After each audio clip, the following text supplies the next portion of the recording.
আসসালামু আলাইকুম, মানিশা কিচেনে সকলকে স্বাগতম। আজকে আপনাদের তৈরি করে দেখাবো নিমকি। চা বসিয়ে কিন্তু এই নিমকিটা বানিয়ে নিতে পারবেন, এতটাই সহজ। আর আপনাদের আমি একটু ভেঙিয়ে দেখিয়ে দিচ্ছি, দেখুন কতটা একদম মুচমুচে হয়েছে, খেতে কিন্তু দারুণ হয়। তো চলুন দেখে নিই কীভাবে আমি নিমকিটা বানাই। 2 কাপ পরিমাণে ময়দা,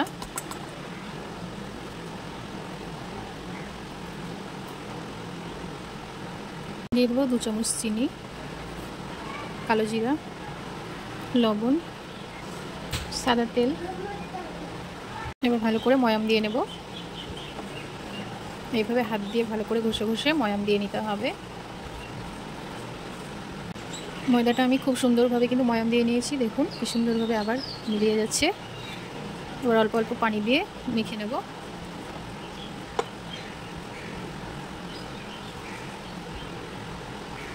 ময়দা মেখে নিয়েছি, উপর দিয়ে একটু তেল মাখিয়ে ঢাকনা দিয়ে ঢেকে রেস্টে রেখে দেব।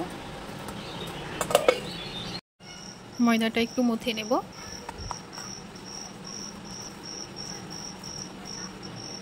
এবার আমি ময়দাটাকে 2 ভাগে ভাগ করে নেব। এক ভাগে নিয়ে একটা রুটি বেলে নেব।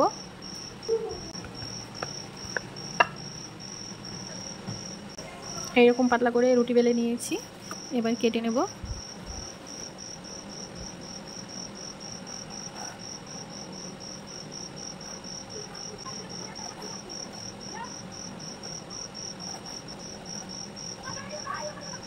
এবার আমি এই সোজা করে কেটে নেব।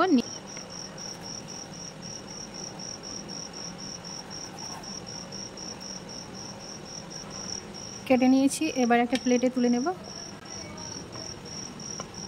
আগে থেকে তেল গরম করতে বসিয়ে দিয়েছি, তেল গরম হয়ে গিয়েছে। এবার একে একে নিমকিগুলো দিয়ে দেব। এবার আমি নিমকিগুলো একটু উল্টিয়ে দেব, আর গ্যাসের ফ্লেমটা মিডিয়াম টু লোয়ে রেখে এই নিমকিগুলো ভেজে নিতে হবে। নিমকিগুলো আবার উল্টিয়ে পাল্টিয়ে ভালো করে নাড়াচাড়া করে নেব।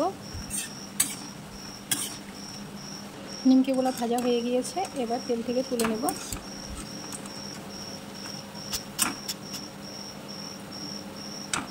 সেমভাবে বাকিগুলো ভেজে নেব। ভাজা হয়ে গিয়েছে, এবার তেল থেকে তুলে নেব। সমস্ত নিমকি ভেজে একটা প্লেটে নিয়ে নিয়েছি, আর শব্দ শুনে নিশ্চয়ই বুঝতে পারছেন যে কতটা মুচমুচে হয়েছে। আর আপনাদের আমি ভেঙেও দেখিয়ে দিচ্ছি।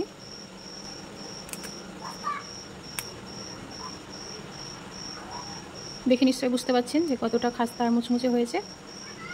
আর কিছুটা আমি কটকটি ভেজে নিয়েছি। এই তো নিমকির এই রেসিপিটা আপনাদের ভালো লাগলে অবশ্যই like, share, comment and subscribe করতে বলবেন না। আর পাশে থাকা বেল বাটনটি অবশ্যই ক্লিক করবেন, যাতে পরবর্তী ভিডিও নোটিফিকেশন পেয়ে যান। সকলে ভালো থাকুন, সুস্থ থাকুন। আল্লাহ হাফেজ। আজকে এই পর্যন্ত, দেখা হচ্ছে নতুন কোনো রেসিপিতে।